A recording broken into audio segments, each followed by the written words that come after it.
This is again the problem with John McCain and the Republicans. First of all, there is no way for us to know that the increase in troops actually helped. See, I'm more inclined to believe that it is the quality of the men and women that we have in uniform that conducted themselves under the change of tactics that actually caused the changes on the ground in Iraq, and not necessarily the increase in troops that caused it. But again, we had fear tactics by the Bush administration saying to us that, oh, we needed a surge in troops or we were going to lose more and have more losses in Iraq and blah, blah, blah. Now, the biggest point is this. John McCain keeps trying to frame the argument and keeps trying to say that Obama wants us to fail in Iraq. His current attack is that Obama will, quote, legislate failure. That is just flat out wrong. We won the war in Iraq. We toppled Saddam Hussein, destroyed his military, and established a new government in Iraq.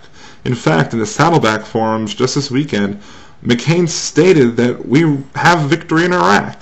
So how on earth do you lose after you already won? It would be impossible for Obama to lose in Iraq, even if he wanted to, which he doesn't. But again, McCain is flat out wrong on this issue, and many others. But McCain has to keep on lying.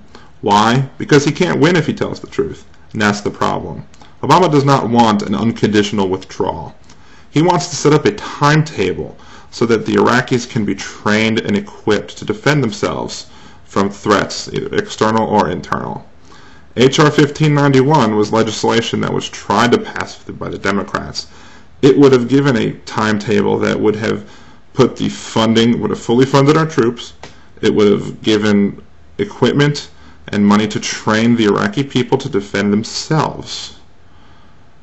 And this would have lit a fire under the butts of the Iraqi people and tell them that we are serious about them taking control of their own country and taking control of their defense. See, as of right now, there's no sense of urgency on the part of the Iraqi people. They know that we'll be there and that with Republicans in office, we will continue to be there as long as the Republicans want to be there. And that will be apparently for 100 years.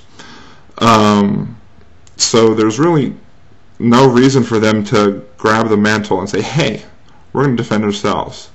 Under a Democratic administration, however, they will have the sense of urgency by saying, hey, we understand that you're going to leave, and thank you for giving us the equipment and the training that we need to defend ourselves, and that's what will happen.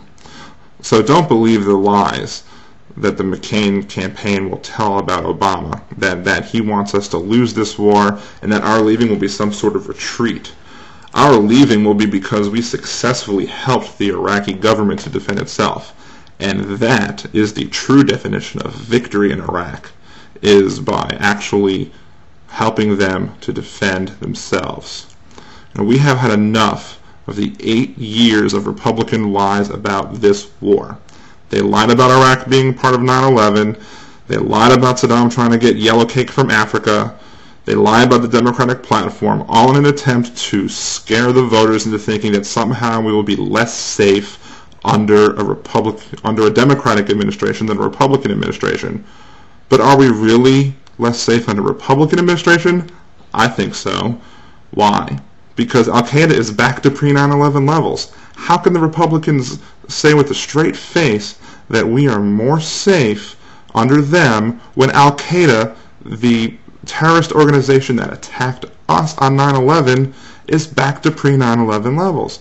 It doesn't make any sense at all. But the Republicans took the eye off the ball. They wanted to go into Iraq for whatever reasons, and the Republican obstructionists in the Senate are preventing the Democrats from cleaning up George W. Bush's mess. Obama has clearly stated that he will move the fight against terrorism back to Afghanistan and put the focus there, where it should have been, so we can deal with the terrorists who already attacked us and deal with another George W. Bush mess, which is Al-Qaeda regaining strength. And I say it's about time. So don't believe the Republican hype and the John McCain spin that Democrats are somehow weak on terrorism and weak on national defense, and that somehow for some reason, we want America to lose any battles. That's just ridiculous. Again, we defined victory as helping the Iraqi people to help themselves. As the old adage says, give a man a fish He'll eat for a day. Teach a man to fish. He'll eat for a lifetime. Well, we can continue to just keep giving Iraqi people defense, or we can train them to defend themselves. I think the latter option is better.